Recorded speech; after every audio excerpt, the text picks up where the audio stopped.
Hi, everyone, and welcome to today's episode of our English Learning Podcast. I'm Emma, your host, and today we're going to dive into one of the most important skills in language learning. It's listening. Hey guys, I'm David. I'm here to join Emma and share my personal journey. Honestly, listening in English used to be one of my biggest challenges.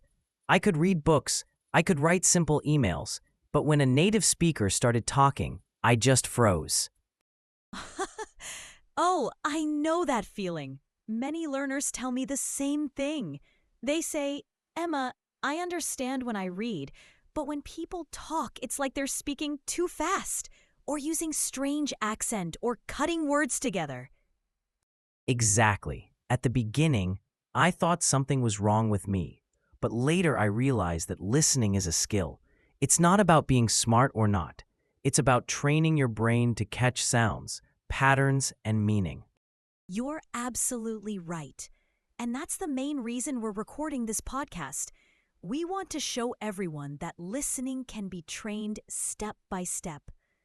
In today's episode, we'll talk about the difficulties, the strategies, the routines, and also the motivation you need to keep practicing. So if you like this podcast, it's nice of you to press the like button and share it with your friends. Sounds perfect. Maybe we should start by sharing the main challenges learners usually face, right? Yes, good idea. Okay, let's talk about Challenge 1, speed. Native speakers usually speak much faster than learners expect. They don't separate each word clearly. For example, instead of saying, "What are you going to do?" they might say, "What you gonna do?" Oh yes, that killed me at the beginning. I used to think, what is watcha? Is it a new word? Exactly. So one big obstacle is connected speech when words blend together in real life. Right. And then comes challenge 2, accents. English is spoken in so many countries: American, British, Australian, Indian, Irish. Even within one country, there are many regional accents. Yes, and learners often panic when they hear a new accent. But the truth is, exposure is the key. The more you listen to different voices, less scary it becomes. And let's not forget challenge 3, vocabulary. When you don't know a word, you may lose the meaning of the whole sentence. That's very true. But here's a secret. Even native speakers don't understand every single word in a conversation. The key is to guess meaning from context, not to panic about each unknown word.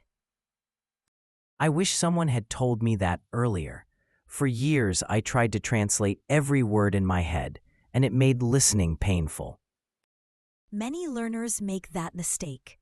But today we'll also talk about how to change that habit. So, Emma, what are the best techniques for improving listening? Well, let's break it into a few powerful strategies. The first one is active listening. That means you don't just play something in the background. You actually pay attention. Like listening to a short podcast and focusing on every detail? Exactly. For example, listen once for general meaning. Then listen again for details. Then a third time, maybe write down what you hear. This trains your brain to recognize sounds step by step. That makes sense. I also tried something called shadowing. Have you heard of it? Of course, shadowing is one of my favorite techniques. It means you listen to a sentence and immediately repeat it, almost at the same time, like an echo. Yes, I used to practice with YouTube videos. At first, I sounded funny, like a parrot. But after some weeks, my ears got faster and I could catch more words. That's the beauty of shadowing. It improves both listening and speaking at the same time. What about movies and TV shows? Are they good practice? Definitely. Movies are great because they show natural conversations, body language, and context. But here's my advice. Don't watch with subtitles in your own language. Try with English subtitles first, then later without subtitles. I agree. When I used subtitles in my own language, I just read and ignored the sounds. But with English subtitles, I could connect the sound with the spelling. Exactly. Another strategy is listening in small chunks. Don't force yourself to understand a 1-hour lecture at once. Take a 2-minute clip, repeat it, study it, then move on. That's so true. I remember trying to watch a whole TED Talk without stopping, and after 10 minutes, I was lost. Yes, it's like running a marathon before you learn to jog. Small steps build confidence. Do you recommend music as well? Absolutely. Songs are fantastic because they're emotional and repetitive. You can sing along, which helps your memory. Just be careful. Sometimes songs use poetic or informal language. True, but I still remember lots of vocabulary from songs I listened to as a teenager. Same here. Music is powerful because it connects with emotions, and that makes memory stronger.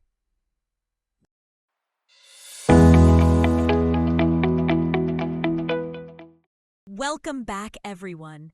Now that we've talked about challenges and basic techniques, let's focus on creating a daily routine for listening practice. David, do you follow any routine yourself? Honestly, yes. At first, I didn't. I just listened randomly, sometimes during breakfast, sometimes in the car. But my improvement was slow. Once I created a daily schedule, things changed completely. That's the key. Consistency beats intensity. Even 15 to 20 minutes every day is better than 2 hours once a week. Exactly. So here's my typical day. In the morning, I listen to a short podcast or a news clip while having breakfast. It wakes up my brain. That's perfect. Morning listening is great because your mind is fresh. I also recommend listening to something slightly above your current level. Not too easy, not too hard. Right. Then, during work breaks, I try to watch a short YouTube video or listen to a song in English. It's more relaxed, but still counts as practice. Yes, and in the evening, I usually watch a TV show or a movie in English.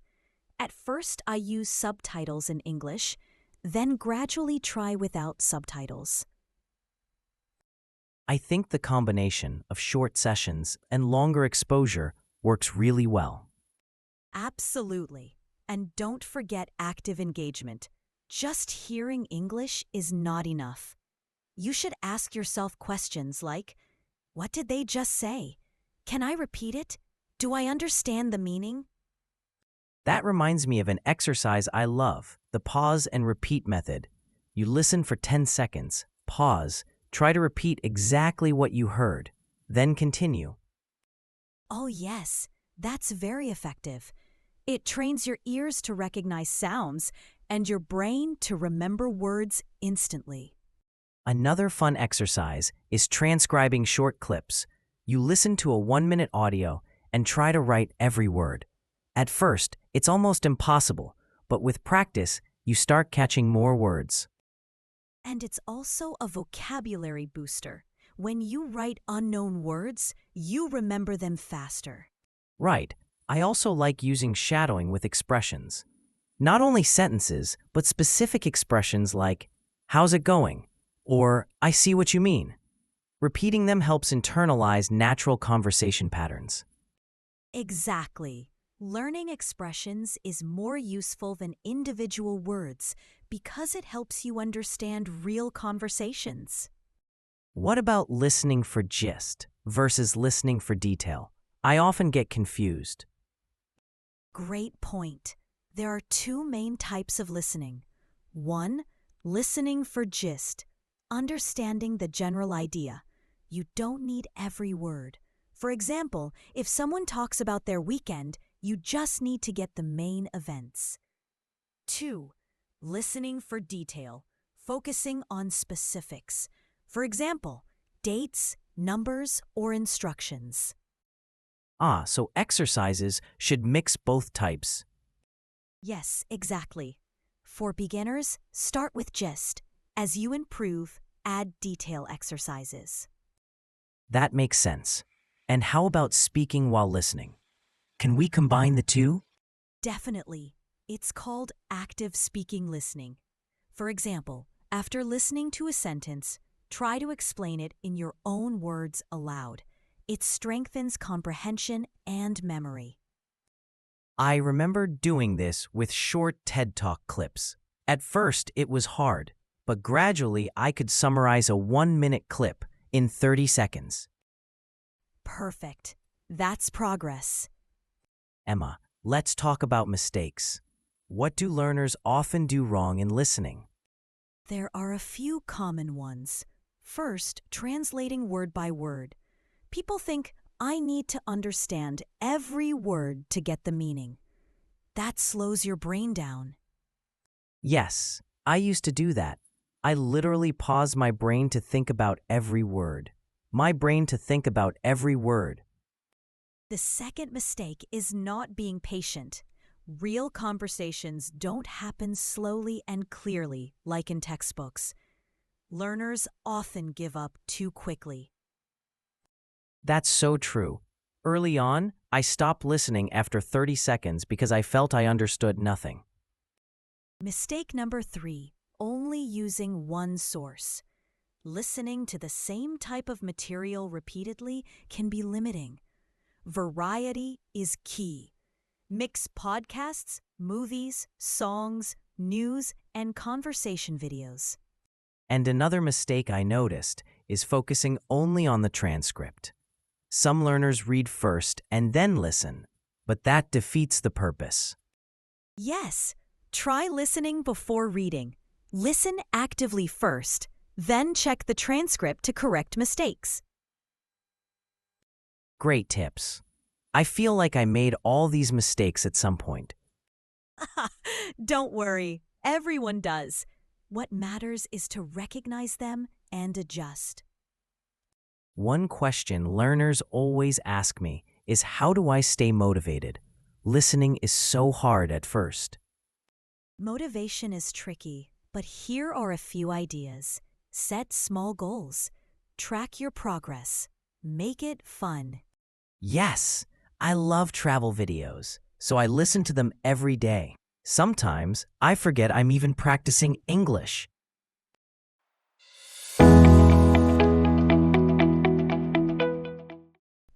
Welcome back, listeners. So far, we've talked about routines, mistakes, and motivation. Now, let's go deeper into something that many learners forget. Listening is not only about words, it's about culture. Yes, that's so important. I realized that when I moved abroad.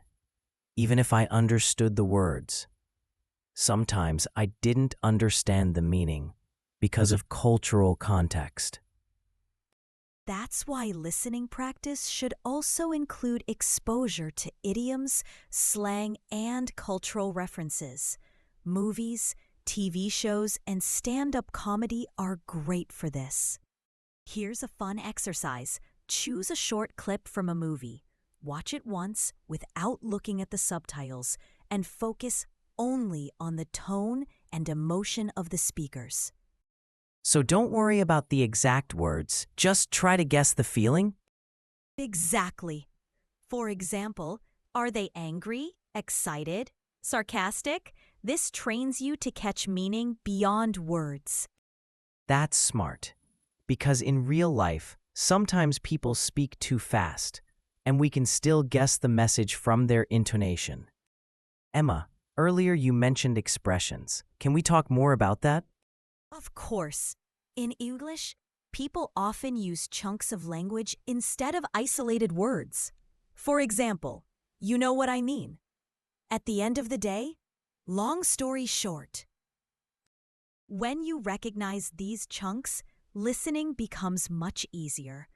You don't need to decode each word because your brain says, I've heard this phrase before.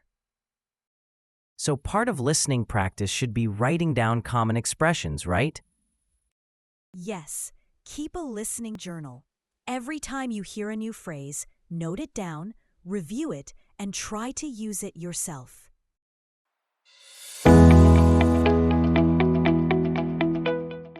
Welcome back, everyone. We've covered a lot: challenges, techniques, routines, and cultural listening. Now, let's talk about how to integrate listening with other skills and how to keep improving in the long run. Yes, because learning listening isn't just about listening alone. It connects with speaking, reading, and even writing. Exactly. Let's start with listening plus speaking. When you listen, don't just be passive. Take notes of expressions and then try to use them in your own speaking. I did that with the phrase, "I see what you mean." After hearing it in several podcasts, I started saying it in conversations. Suddenly, people reacted positively. It sounded natural. What about listening plus reading, Emma? Good question. That's called dual input. For example, listen to an audiobook while reading the printed book at the same time. It helps connect sounds with spelling and improves both skills. I tried that with Harry Potter. At first, it felt like too much, but later I noticed I could follow the audiobook alone without the text. Perfect. That's exactly the goal. And what about listening plus writing? That's transcription. We already mentioned writing what you hear, but you can also do dictation practice. Listen, pause, write, then check with the transcript. It trains your ear for detail. I see. So listening can connect to all skills. Before we close, let's share some golden rules for improving listening. 1. Listen every day, even 10 minutes. 2. Mix easy and difficult materials. Too easy, no growth. Too hard, frustration. 3. Repeat often. One clip listened to 5 times is better than 5 clips listened to once. 4. Don't panic about unknown words. Focus on overall meaning. 5. Enjoy the process. Fun equals consistency. Those are powerful. I'd add one more: be patient. Listening takes time. You won't understand everything overnight, but improvement is guaranteed if you stick to it. Absolutely. Patience is the secret ingredient. So, Emma, after all these tips, what's your final advice to our listeners? My final advice is simple. Immerse yourself. Make English part of your daily life. Listen on the bus, in the kitchen, while exercising. Don't treat it as homework. Treat it as part of your lifestyle. I love that. For me, listening stopped being a task and became a hobby. That's when I really improved. Perfect. And to all our listeners, remember, you don't need to be perfect. You just need to keep moving forward. Every day you listen, your brain grows stronger. Exactly. Step by step, you'll reach fluency. Well, that's all for today's podcast. We hope you enjoyed this deep dive into listening skills. Thank you, everyone, for joining us. Keep practicing, stay motivated, and remember, listening is the key to understanding the world of English. See you next time. Bye. Bye.